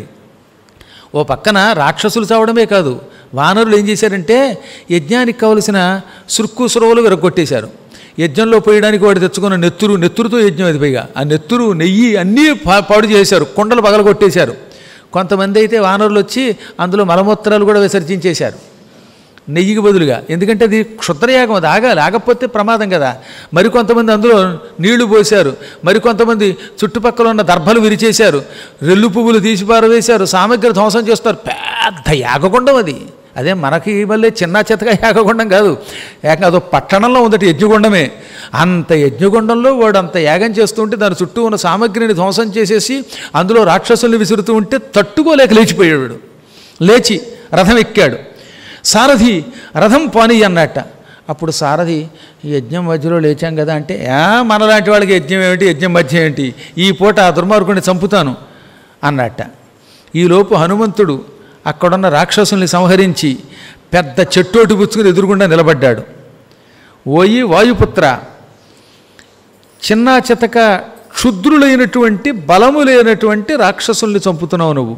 వాళ్ళని కాదురా చంపటం, ఇదిగో రావణపుత్రుణ్ణి నా జోలికి రా అన్నట్ట. అప్పుడు హనుమంతుడు ఎగిరి వాడి రథం మీదకు దూకి పిడికిలతో దెబ్బ కొట్టివాడిని, మూఢుడా, ఒకప్పుడు లంకానగరాన్ని దగ్ధం చేసిన విషయం నువ్వు మర్చిపోయినట్టున్నావు. ఆనాడే నిన్ను చంపేవాణ్ణి, కానీ పోన్లే ఇప్పుడు యుద్ధానికి వచ్చి కేవలం నేను రావణుడితో మాట్లాడాలి తప్ప చంపాలనే కోరికతో రాలేదు కదా అని నీకు ప్రాణభిక్ష పెట్టానన్నాడు. అప్పుడు హనుమంతుడితో విభీషణుడు, హనుమా, వీడు నీ చేతిలో చావడు, మన లక్ష్మణుడే చంపాలి, నువ్వు ఆ రథం దగ్గర నుంచి దూకి ఇలా వచ్చాయి అని హనుమంతుడిని వెనక్కి రమ్మని, లక్ష్మణ, ఈతడికి నీవే మృత్యువి, నరుడి చేతిలో చావు, అందున యజ్ఞాన్ని పాడు చేయడానికి వచ్చిన నరుడి చేతిలోనే చావు, కాబట్టి నీవే వాడిని చంపాలి, మా వానరులు కానీ రాక్షసులు కానీ ఎవరు వీడిని చంపలేరు అన్నట్ట. అప్పుడు సౌమిత్రి మహోత్సాహంతో ముందుకెళ్ళాడు. మర్రి చెట్టును చూచాడు. మర్రి చెట్టు వెనక ఉన్న ఇంద్రజిత్తును చూచాడు. ఇంద్రజిత్తుకి ఇప్పుడు బాబాయ్ గారి మీద చాలా కోపం వచ్చిందండోయ్. నువ్వు అసలు పినతండ్రివేనా? నేను యజ్ఞం చేసి విజయం పొందే సమయంలో నా యజ్ఞాన్ని పాడు చేస్తావా? కథం దృహ్యసి పుత్రస్య పితృవ్యో మమ రాక్షస. పితృవ్యుడు అంటే అన్నగారికి తమ్ముడైనటువంటి బాబయ్య, లేక ఒక్కోసారి తమ్ముడికి అన్నగారైనటువంటి పెత్తండి అయినా అవ్వచ్చు అనమాట. మొత్తం మీద పెద్దనాన్న లేక చిన్నాన్న వీళ్ళని పితృవ్యులు అంటారు సంస్కృతంలో. నువ్వు నాకు పితృవ్యుడివి అంటే నాకు బాబయ్యవి, నేను నీ కొడుకు లాంటి వాడిని, నా గుట్టుమట్లన్నీ చెబుతావా? లంక గుట్టంతా చెప్పి మొత్తం కొంప ముంచేసావు కదయ్యా నువ్వు బాబయ్యవా? కాదు ఓబయ్యవు నా పాలిటికి. దుర్బుద్ధి, పవిత్ర పులస్త్య వంశాన్ని నాశనం చేశావు. ఎంత కోపం వచ్చినా అన్నగారు ఎంత దుర్మార్గుడైనా విడిచిపెట్టకూడదని నీకు తెలియదా? పరులకి సేవ చేసి వాళ్ళ ద్వారా సంపద పొందాలనుకుంటున్నావా? నీలాంటి నీచులు పుట్టబట్టేరా లంకంతా నాశనం అయ్యింది అనగానే విభీషణుడు ఇలా అన్నాడు, రావణపుత్ర, నా శీలం నీకు తెలుసు, అయినా గ్రహించలేక మూర్ఖుడివే మాట్లాడుతున్నావు. పినతండ్రిని, నేను చెప్పిన ధర్మాన్ని ఒక్కసారైనా నువ్వు పాటించావా? అన్నగారిని గౌరవించాలంటున్నావు. ఎటువంటి అన్నగారిని గౌరవించాలి? ధర్మాత్ముడైన అన్నగారిని గౌరవించాలి. నా అన్న ఎంత దుర్మార్గుడో, ఎన్ని లోకాలకి కంటకుడో నీకు తెలియదా? నీ తండ్రి పరిపాలనలో ఒక్క స్త్రీ సరిగ్గా నిద్రపోయిందిరా? నీ తండ్రి పరిపాలనలో మానవులు ఎవరైనా సుఖంగా ఉన్నారా? ఎంతమంది ఋషుల్ని చంపాడు, ఎంతమంది దేవతల్ని పాడు చేశాడు. ప్రపంచంలో వాడు చంపనివాడు, వాడు బాధ పెట్టబడి వాడి చేతిలో చావు దెబ్బ తిననివాడు, వాడి చేత బాధ పొందనివాడు ఎవడన్నా ఉన్నాడా? అటువంటి దుర్మార్గుడు తండ్రే నీకు. ఆ దుర్మార్గుడు నాకు అన్న. నేను రాక్షసుల్లో పుట్టినా చిన్నప్పటి నుంచి నేను పొరపాటును కూడా అరాక్షసుని అన్నాడు ఆయన. తన్మే శీలం అరాక్షసం, అది గొప్ప మాట. నా శీలం మాత్రం అరాక్షస శీలం, అనగా నాకు రాక్షస బుద్ధి లేదు. హింసకి పాల్పడ్డం ఎన్ని చెప్పాడు ఇక్కడ. హింసా పరస్వహరణే పరదారాభిమర్శనం త్యాజ్యం ఆహుర్దురాచారం వేశ్వ ప్రజ్వలితం యథ. హింస చెయ్యటం, పరుల సంపదలు అపహరించటం, పరుల భార్యలను ఎత్తుకొచ్చేయటం, ఇవి విడిచిపెడితే లాభం రా అని రోజూ చెబితే వినిపించుకోకుండా అవే పనిచేశాడు. నా లక్షణాలు హింస చెయ్యకుండా ఉండడం, పరస్త్రీలను అపహరించకుండా ఉండడం. మీ నాన్న వీటికి వ్యతిరేకి. రావణ, నీ కండకావరంతో అన్నగారు కుబేరుణ్ణి చావగొట్టి రాజ్యం లాక్కున్నావు, పుష్పకుమానం లాగావు, ఎంతోమంది దేవత మానవ గంధర్వాది జాతుల యొక్క స్త్రీలను అపహరించావు. ఇవి వద్దని నేను చెబితే నా మాట వెనక తన్ని బయటికి గెంటేశాడు. మహర్షీణాం వధోఘోర, తపస్సు చేసుకునే మహానుభావులైన విప్రుల్ని, బ్రాహ్మణోత్తముల్ని, మహర్షుల్ని చంపాడు ఈ దుర్మార్గుడు. సకల దేవతల్ని పీడించాడు. అటువంటి దుర్మార్గుడు మా అన్నయ్య అయినా వాడు అన్న కాదు, దున్న. వాడంటే నాకు అసహ్యం కలిగింది. అందుకే చిట్ట చివరిగా కూడా చెప్పి చూశాను, అంతకంటే పాపాత్ముడివి నువ్వు నీ తండ్రి మీరందరూ చేసిన పాపముల వల్ల సర్వనాశనం అవ్వడం తప్పదు. ఈ లక్ష్మణుడితో యుద్ధం చెయ్యి, నువ్వు చస్తావు, చచ్చాక నీకు పిండం మాత్రం పెడతాను, అది నా పని. బాబయ్యని కదా అన్నాడు ఆయన, పితృకార్యం చేస్తాను నీకు. ఆ న్యగ్రోధానికి అందుకే ఆయన రాగలిగాడు. ఈ మర్రి చెట్టు దగ్గరికి అందుకే వచ్చాడు. మర్రి చెట్టు దగ్గరికి వస్తే నీ బుర్ర తిరుగుతుందని నాకు తెలుసు అన్నట్ట. వెంటనే ఒక ఈట విసిరాడు ఆయన. ఆ ఈటని విభీషణుడి మీదకి వేస్తే మధ్యలోనే లక్ష్మణుడు 3 దెబ్బల కింద కొట్టేశాడు. ఓ ఘోర యుద్ధం జరిగిందండోయ్. ఇంద్రజిత్తు పెద్ద పెద్ద అరుపులు అరుస్తూ ఈ వానరుల్ని భీతిల్ల చేస్తూ యమసదనానికి పంపిస్తానని బాణవర్షం కురిపించాడు. వాడేం తక్కువ యుద్ధం చేయలేదు, ఘోర యుద్ధమే చేశాడు. చివరి క్షణాల్లో చేసిన యుద్ధం మరింత భయంకరమైనదట. తాచుపాముల్లాంటి పదునైన 8 బాణములు లక్ష్మణుడు కొట్టాడు. లక్ష్మణుడి దేహం ఆ బాణాల దెబ్బలకి గాయపడి నెత్తురు కారిపోయింది. అప్పుడు ఇంద్రజిత్తు, చూసావా లక్ష్మణ, 8 బాణములతో నిన్ను కొట్టగానే నీ శరీరం అంతా ఎలా చీరుకుపోయిందో, నెత్తురు ఎలా కారిందో, ఇంకా నా దగ్గర ఇలాంటి పదునైన బాణాలు చాలా ఉన్నాయి, అవి నీ గుండెల్లోకి దిగుతాయి, నీ గుండెకాయ బయటకు వస్తుంది, అప్పుడు ఆ ముద్దని వండుకు తినేస్తాను అన్నట్ట. క్రూరుడా, కబుర్లు ఎన్నైనా చెబుతావు, నువ్వు కొట్టిన ఈ బాణాలు నాకేం పెద్ద గట్టిగా తగల, నువ్వు గట్టిగా తగిలే అనుకుంటున్నావు. నాకు ఎలా ఉన్నాయో తెలుసా, ఏదో చిన్న చిన్న పుల్లలతో కొట్టినట్టున్నాయి. నిజానికి దెబ్బ తగిలినా యుద్ధరంగంలో గట్టిగా తగిలే అన్నట్టండోయ్, పుల్లల్లో ఉన్నాయన్నట్టు ఆయన. సాధారణంగా చూసారు లేదు మీరు, అప్పుడప్పుడు పరిగెట్టి పిల్లలు పడిపోతారు కదా, పక్కవాడు పక్క నవ్వితే నాకేం తగలలేదని అంటాడు. నిజంగా మోకాలకి దెబ్బ తగిలింది, అది అయినా తగలలేదు అంటారట. అలా అనాలట. అక్కడి నుంచి ఇద్దరూ కూడా ఇంద్రుడు వృత్రాసురుడిలా యుద్ధం చేశారు. ఇంద్రజిత్తు లక్ష్మణుడి యొక్క ధనుష్టంకారానికి తెల్లబోయాడు. లక్ష్మణుడు ఈసారి తన దివ్యశక్తులు ఉపయోగించి గట్టిగా ధనుష్టంకారం చేస్తే ఆ శబ్దానికి వాడి చెవులు చిల్లులు పడి ఒక్క క్షణం ధనుస్సు వదిలేశాడు. ధనుస్సు చేతిలోంచి జారిపోయింది. ఇది కనిపెట్టాడండో ఈ విభీషణుడు. లక్ష్మణ, చూచావా, ఇతన్ని చూడగానే నీకేమనిపిస్తోంది? వివర్ణవదన, ముఖంలో రంగు తగ్గిపోయింది. నీ ధనుష్టంకారానికి చేతిలో ధనుస్సు జారింది. ఇవే పోయే కాలపు లక్షణాలంటే. ఇక వీడికి మృత్యువు దగ్గరకు వచ్చింది. ఎక్కువసేపు వీడితో పెనగులాడక ఒక్కసారి నీ దివ్యశక్తులతో విజృంభించి వీడి ప్రాణం తీసేయి అన్నట్ట. ఈ లోపు మళ్ళీ తట్టుకున్నాడు ఇంద్రజిత్తు, ధనుస్సు పట్టుకుని లక్ష్మణుడిని బెదిరిస్తే భయపడి పారిపోతాడేమో, ఆఖరి ప్రయత్నం చేద్దామని ఇలా అన్నాడు. లక్ష్మణ, ఇతపూర్వం నిన్ను మీ అన్నని భయంకరమైన బాణాలతో కట్టివేశాను. యుద్ధరంగంలో పడిపోయావు, విషయం మర్చిపోయావా? నా బాణాలు నాగపాశాలు మిమ్మల్ని బంధించాయి. ఆ తర్వాత శాయితౌ ప్రథమం భూమౌ విసంజ్ఞౌ సపురస్సరౌ, నా మొదటి యుద్ధంలో భూమి మీద పడిపోయారు మీరు, ఎలాగో అందులోంచి బతికి బట్టగట్టారు. మళ్ళీ కొలది సేపటి క్రితం భయంకరమైన బాణవర్షం కురిపించాను, అప్పుడు మీ వానరులు మీరు అందరూ కింద పడ్డారు. ఎలాగో మళ్ళీ తట్టుకుని లేచావు. ఇప్పటికి 2 సార్లు పడగొట్టిన నేను 3వసారి ముచ్చటగా నా పరాక్రమాన్ని ప్రదర్శిస్తాను. ముచ్చటగా 3వసారి నేను ఇప్పుడు ప్రదర్శించబోయే నా బాణ పరాక్రమానికి నువ్వు చావడం ఖాయం. అద్యతే దర్శయిష్యామి తిష్ఠేదానీం వ్యవస్థిత, ఈ పూట నా సర్వశక్తులు వడ్డి నిన్ను చంపేస్తున్నాను అన్నట్ట అని 7 బాణాలతో లక్ష్మణుడిని కొట్టాడు, 10 బాణాలతో హనుమంతుడిని కొట్టాడు, 100 బాణములతో విభీషణుడిని కొట్టాడు. లక్ష్మణుడు చిరునవ్వున పెట్టండోయ్ ప్రహసన్, నిజంగానే ఆయనకి పెద్ద గట్టిగా ఏం తగలలేదు. అందుకే నవ్వి ఏమన్నాడు, ఇదే నైతత్ కించిదితి బ్రువన్, అసలు ఈ బాణమే కాదు, నువ్వు బాణాలు వేస్తున్నావా లేకపోతే ఉపన్యాసం చెప్పడానికి పద్మాకర్ గారి మెడలో వేసిన మల్లె పువ్వులు తీసుకుని అవి వేస్తున్నావా అన్నాడు ఆయన. అంటే దాని అంతరార్థం అదనమాట. నైతత్ కించిదితి, అబ్బే ఇవేం బాణాలే కావన్నట్ట, నాకేం తగలలేదన్నాడు. యుద్ధరంగంలో కడుగు పెట్టిన వాళ్ళు శత్రువులకి గాయమయ్యేలా బాణాలు కొట్టాలి కానీ ఇలా పూల బాణాలు వేస్తున్నావేమిటి అని 8 బాణములు, తీవ్రమైన బాణాలు ఇంద్రజిత్తు మీదకు వేశాడు. ఇంద్రజిత్తు శరీరానికి ఒక బంగారు కవచం ఉన్నది, అది బ్రహ్మిచ్చిన కవచం. ఆ కవచం ఈ బాణాలతో ముక్కలు ముక్కలైపోయింది అన్నారు. వ్యసీర్యత అంటే తునాతునకలైపోయింది,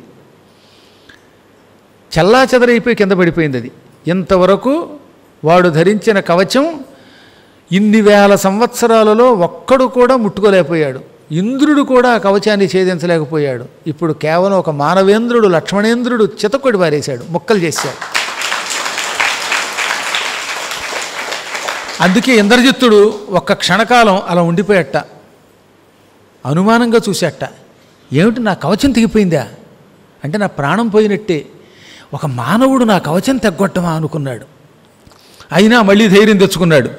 అటు ఇటు తిరుగుతూ ఘోర యుద్ధం చేస్తూ ఉండగా తీవ్రమైన యుద్ధం జరిగింది. ఆ సమయంలో విభీషణుడు తాను కూడా ధైర్యం తెచ్చుకొని గదోటి పుచ్చుకొని ఇంద్రజిత్తు యొక్క రథానికి ఉన్న గుర్రాల మీద ఒక్క పెట్టు పెట్టాడు. ఆ గుర్రాల దెబ్బకి తుక్కు కింద పడిపోయాట. ఈలోపు హనుమంతుడు ఆ రథ చక్రాలని గదతో కొట్టాడు, అవి పగిలిపోయాయి. జాంబవంతుడు వచ్చి పక్కనున్నటువంటి రాక్షసుల్ని చీల్చి చెండాడేశాడు. కొంతమంది మద్ది చెట్లతో రాక్షసుల్ని కొట్టారు, మరికొంతమంది తాడి చెట్లతో కొట్టారు. ఈలోపు సౌమిత్రి 6 బాణాలతో వాడి కుండలాలు కూడా నరికేశాట, చెవులుకున్న కుండలాలు నరికాడు. 3 బాణాలతో మెడలో ఉన్న గొలుసులు బీకేశాడు. కవచంతో పాటు గొలుసులు తెగిపోయాయి, కుండలాలు తెగిపోయాయి. ఇక 4 గుర్రాలు ఉన్నాయన్నారు కదా, గుర్రాలు చచ్చాయి. సారథిని కూడా చంపి పారేశాడు బాణంతో లక్ష్మణుడు. అక్కడితో లక్ష్మణుడి బాణానికి సారథి పోయాడు, అంతఃపూర్వమే గుర్రాలు పోయాయి, రథ చక్రాలు విరిగిపోయాయి. వాడు వెంటనే విరథుడైపోయాడు. వాడు చాలా తెలివైన వాడు ఉండయి. ఒరేయ్, నేను మళ్ళీ ఇంకో రథం తీసుకురావాలరా, మీరంతా ఒకేసారి మోకుమ్మడిగా దాడి చేయండి ఈ వానరుల మీద, వాళ్ళంతా మీతో యుద్ధం చేసేలోపు నేను పారిపోతాను అన్నట్ట. అలా పలికి నన్ను తలుచుకుని జై ఇంద్రజిత్ అంటూ దూకండి అనగానే రాక్షసులంతా ఒకేసారి తుములు యుద్ధంలో దూకేశారు. ప్రాణం పోయినా పర్వాలేదు, ఇంద్రజిత్తు నగరానికి వెళ్ళి ఇంకో రథం తెచ్చుకునేదాకా మనం యుద్ధం చేద్దామని సాహసించి దూకారు. వాళ్ళంతా దూకుతూ ఉండగా ఘోర యుద్ధం జరుగుతూ ఉండగా వాడు ఒక్క క్షణం వరకు కనపడలేదటండోయ్. కనపడకుండానే మాయమైపోయి క్షణంలో మళ్ళీ రథం వేసుకొచ్చేశాడు. మాయావి కదా. ఇది చూచి లక్ష్మణుడు తెలబోయాడు, విభీషణుడు తెలబోయారు. ఏం విచిత్రం ఇది, ఇప్పుడే కదా రథం నాశనం అయిపోయింది, గుర్రాలు పగిలిపోయాయి, సారథి చచ్చాడు, అయినా మళ్ళీ వీడు మాయతో రాక్షసుల్ని ముందుకు తోసి అసలు ఎప్పుడు లోపలికి వెళ్ళాడో ఎప్పుడు వచ్చాడో తెలియనంత వేగంగా వచ్చాడు. ఇది మహామాయాబలం అనుకున్నారట. అందుకే ఇక్కడ ఈ 2 శ్లోకాల్లో చెప్పారు, తథో రసస్తమాలోక్య సౌమిత్రి రావణాత్మజం వానరాశ్చ మహావీర్య రాక్షసస్య విభీషణ విస్మయం పరమంజగ్ముహు లాఘవాత్తస్య ధీమత. వాడి తెలివితేటలకి లాఘవం అంటే అంత వేగంగా చురుకుగా లోపలికి వెళ్ళి రావడానికి ఆశ్చర్యపోయారన్నమాట. అయినా మళ్ళీ యథాప్రకారంగా ఘోర యుద్ధం సాగించారు. రఘునందనుడు వాడు వేసే బాణాలన్నీ ఖండించేవాడు. ఈ మహాసంగ్రామంలో బాణాలు తప్ప లక్ష్మణుడు కనపడటం లేదు, ఇంద్రజిత్తు కనపడటం లేదు. ఇంద్రజిత్తు వైపు నుంచి వేలు లక్షలు అసంఖ్యాకంగా బాణాలు వస్తూనే ఉన్నాయి. లక్ష్మణుడు వాటిని మధ్యలో నరికి పారేస్తున్నాడు. వజ్రాయుధం లాంటి కొన్ని బాణములతో లక్ష్మణుని కవచం కొట్టడానికి ఇంద్రజిత్తు వేశాడు. లక్ష్మణుడు కూడా కవచం వేసుకొచ్చాడు. ఆ కవచం మీదకి వజ్రంలా కఠినంగా పదునుగా ఉన్న బాణాలు వేస్తే ఆ బాణాలు కవచానికి తగిలి కింద పడిపోయాయట. ఈ బాణములతో నేను ఒకప్పుడు యముడి కవచం పగలగొట్టాను, ఇవే బాణములతో ఇంద్రుడి కవచం పగలగొట్టాను, కానీ ఆ బాణాలు ఇవాళ ఒక నరుడి యొక్క కవచం తెగ్గొట్టలేకపోతున్నాయి అని అతడు అర్ధచంద్రాకార బాణం వేసేట. ఈలోపు విభీషణుడు మళ్ళీ లేచి గదతో రథాస్యాలను కొట్టి చంపేశాడు, సారథిని చంపేశాడు. ఇంద్రజిత్తు రథం మళ్ళీ విరిగిపోయింది, గుర్రాలు పోయాయి, రథము పోయింది. వాడి దగ్గర ఒక పెద్ద శక్తి ఉన్నది. ఆ శక్తి లక్ష్మణుడు చూస్తూ ఉండగా విభీషణుడి మీదకి అయిపోయాట. దాంతో లక్ష్మణుడు ఆగ్రహించాడు. ఈ శక్తి కనుక విభీషణుడికి తగిలితే విభీషణుడు క్షణంలో చచ్చిపోతాడు. అంత భయంకరమైనది ఆ శక్తి. ఆ శక్తిని ఎవరూ తట్టుకోలేరు. 6 బాణములతో భయంకరమైన దివ్య బాణాలతో ఆ శక్తిని కొట్టాట. అయినా శక్తి తెగలేదు. అప్పుడైనా కుబేరుడిచ్చిన ఒక అస్త్రం ఉన్నది. కుబేరుడు కౌబేరాస్త్రం ఒక అస్త్రం ఇచ్చాడు. అది కూడా ఎప్పుడు ఇచ్చాడో మనకి చెప్పడం కోసం చెప్పారు ఇక్కడ. కుబేరేణ స్వయం స్వప్నే స్వస్మై దత్తం మహాత్మన. ఒకప్పుడు కుబేరుడు కల్లో కనపడి ఇచ్చాట. ఈ అస్త్రం ఇంద్రజిత్తు యొక్క అస్త్రాలని నాశనం చెయ్యగలదు, ఇదంత గొప్ప అస్త్రం అని కల్లో కనపడి ఇచ్చాడు. కళ్ళు తెరిచి చూస్తే అస్త్రం అతని దగ్గర ఉందన్నమాట. కాబట్టి అది కల్లో ఇచ్చింది నిజమయ్యింది. ఆ అస్త్రం తీసుకున్నాడు. దాంతో ఈ విభీషణుడి మీదకి వేస్తున్నటువంటి భయంకరమైనటువంటి శూలాన్ని ముక్కల కింద కొట్టేశాడు. అప్పుడు విభీషణుడు, లక్ష్మణ ఇవాళ నా ప్రాణం కాపాడావు, ఈ ఇంద్రజిత్తుకి ఈ బల్యాన్ని, ఈ ఈటిని అంటే ఈ శక్తిని బ్రహ్మ ఇచ్చాడు. ఈ బల్యం ఎవరినైనా చంపేస్తుంది, ఒక్క యాగధ్వంసం చేసిన నరుణ్ణి తప్ప అన్నాడు. అందుకే నీ చేతిలో తప్ప ఈ శక్తి ఇంక ఎవరి చేతిలోనూ ధ్వంసం కాదు. నీ మహాశక్తితో ఆ శక్తిని ధ్వంసం చేసావు, నన్ను కాపాడావన్నట్ట. అవేం పొగడ్తలు పట్టించుకోడుగా లక్ష్మణుడు. అవేమి పట్టించుకోకుండా ఘోర యుద్ధమే చేశాడు. వాడు ఆగ్నేయాస్త్రం వేశాడు, ఈయన వారుణాస్త్రం వేశాడు. వాడు మళ్ళీ సౌరాస్త్రం వేశాడు, ఈయన ఆసురాస్త్రం వేశాడు. వాడు ఆసురాస్త్రం వేస్తే ఈయన మహేశ్వరాస్త్రం వేశాడు. ఈ విధంగా ఘోర యుద్ధం జరుగుతూ ఉండగా లక్ష్మణుడు రాముడు తనకిచ్చిన ఒక రామబాణం తీసుకున్నట్ట. ఇక వీడితో చెరలాటం కాదు అని రామబాణం తీసుకుని కళ్ళకద్దుకున్నాడు. ఈ బాణం భయంకరమైనది, తిరుగులేనిది. రాముడు స్వయంగా మెచ్చుకుని లక్ష్మణునికి ఇచ్చినది, లక్ష్మణుని సేవకి మెచ్చుకుని ఇచ్చినటువంటి బాణం. ఆ బాణం కళ్ళకద్దుకుని ధనుస్సుకి ఎక్కుపెట్టి ఆయన ఏమన్నాడో తెలిసిన, డైరెక్ట్గా బాణం వేసేయలేదు. ధర్మాత్మా సత్యసంధశ్చ రామో దాశరథిర్యది పౌరుషే చ ప్రతిద్వంద్వశరైనం జహిరావణిం. ఓ బాణమా, దశరథ కుమారుడు రామచంద్రుడు ధర్మాత్ముడైతే, ధర్మాత్మ రాముడు ధర్మాత్ముడైతే, రెండోది సత్యసంధశ్చ సత్యం పలికేవాడైతే, ఎప్పుడు సత్యం తప్ప అసత్యం పలకనవాడైతే. 2 విశేషణాలు రాముడికి వేశాడు ఆయన. దశరథపుత్రుడైన మా రామచంద్ర ప్రభు నిరంతర ధర్మం ఆచరించేవాడైతే, సత్యం పలికేవాడైతే, అతడు పౌరుషంలో సాటిలేనివాడైతే, సాటిలేని పరాక్రమం కలిగిన వాడైతే. ఆ మాట కూడా మూడోది, పౌరుషేచ అప్రతిద్వంద్వ, పౌరుషమునందు సాటిలేనివాడు అనగా రాముడి పరాక్రమానికి సాటి వచ్చేవాడు ఎవడూ లేడు. సాటిలేని పరాక్రమం కలిగిన వాడైతే రాముడు, ధర్మాత్ముడైతే, సత్యసంధుడైతే, ఈ శరము రావణపుత్రుణ్ణి చంపుగాక. రావణిం అనమాట. రావణ అంటే రావణాసురుడు, రావణి అంటే వాడి కొడుకు అనమాట. దశరథుని కొడుకు దాశరథి, రావణుని కొడుకు రావణి. అందువల్ల ఇంద్రజిత్తుని ఈ బాణము చంపుగాక. ఇది చాలా గొప్ప శ్లోకం, మీరు చెప్పండి ఒకసారి. ధర్మాత్మ సత్యసంధశ్చ రామో దాశరథి యది పౌరుషేచ అప్రతిద్వంద్వ శరైనం జహి రావణిం. మీరు చాలామంది పారాయణలు చేసేవాళ్ళకి తెలుస్తుంది, శ్లోకం చదువుతుంటుంది అని అర్థార్థం ఇదనమాట. రాముడు ధర్మాత్ముడు, సత్యం పలికేవాడు సాటిలేని పరాక్రమం కలిగిన వాడైతే ఈ శరము రావణపుత్రుణ్ణి చంపుగాక. ఇంతకీ దీని అంతరార్థం చెప్పాం, బాగానే ఉంది. మనకెలా ఉపయోగపడుతుంది? రావణి అనే శబ్దమునకు మనలో ఉన్న అంతఃశత్రువులు బాహ్య శత్రువులు అని అర్థం. మనకు కూడా బయట శత్రువులు ఉన్నారు, లోపల శత్రువులు ఉన్నాయి. బయట శత్రువులు కనపడతారు, లోపల శత్రువులు కామక్రోధాదులు కనపడవు. ఈ శత్రువులను రావణి అంటారు. రామచంద్రుణ్ణి తలుచుకుని యోగాభ్యాసము లేక మంత్ర జపమనే బాణం విడిచిపెడుతున్నాం. రామనామస్మరణం అనేటటువంటి ఒక గొప్ప మంత్రము మాలో ఉన్నటువంటి అంతఃశత్రువుల్ని బయట ఉండే శత్రువుల్ని చంపుగాక అని అర్థం. అందుకని ఈ శ్లోకం చదువుకుని వెడితే ఇక మనకి ఏ శత్రుపీడ ఉండదు. అందువల్ల శత్రువుల వల్ల బాధపడుతున్నప్పుడు, కుట్రలు జరుగుతున్నప్పుడు, మన మీద మనం పడిపోతున్నప్పుడు ఈ శ్లోకం చదువుకుని వెడితే తిరుగు లేకుండా విజయం వస్తుంది. అలా ఈ బాణం వేశాడో లేదో ధనుస్సుకు ఎక్కుపెట్టి చెవిదాకా లాగి విడిచిపెట్టగానే రివ్వును వెళ్ళిపోయింది. కుండలాలతో కిరీటంతో కూడిన ధగధగ వెలిగిపోతున్న ఇంద్రజిత్తు తల తెగి కింద పడిపోయింది, మొండెం కింద పడిపోయింది. ఒక్క క్షణకాలంలో ఇంద్రజిత్తు చచ్చి కింద పడిపోయాడు. ఎన్నో సంవత్సరములుగా దేవతల్ని, దానవుల్ని, ఋషుల్ని, మానవుల్ని, సమస్త ప్రాణుల్ని పీడించి పాడు చేసి బాధ పెట్టిన ఈ దుర్మార్గుడు రావణపుత్రుడు క్షణకాలంలో చచ్చి కింద పడ్డాడు. వెంటనే దేవతలు పుష్పవర్షం కురిపించారు, గంధర్వులు గానం చేశారు, అప్సరసలు నాట్యమాడారు, అందరూ జయధ్వానం చేశారు. వృత్రాసురుణ్ణి సంహరించినప్పుడు ఇంద్రుణ్ణి పొగిడినట్టుగా పొగిడారు.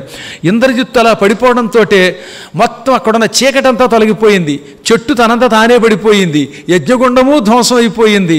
అసలు రాక్షసులు కకావెకలై పారిపోయారు. లక్ష్మణుడిని ఎంతో ప్రేమతో కౌగిలించుకుని విభీషణుడు శభాష్ శభాష్ అన్నాడు.